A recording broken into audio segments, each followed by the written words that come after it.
čuješ, samo stavi tamo.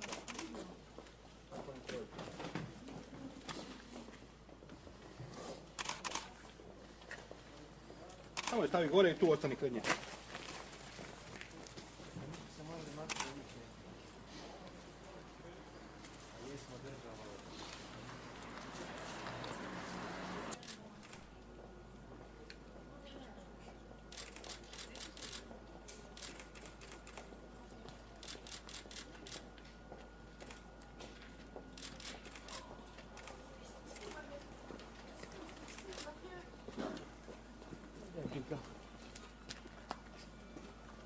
Kurac.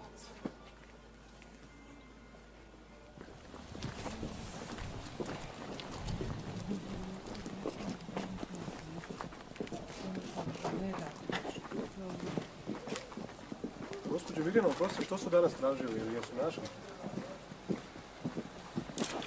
Jesu našli? Samo vas. Samo nas. Hvala. Od kaj vam to rade? Pitam se.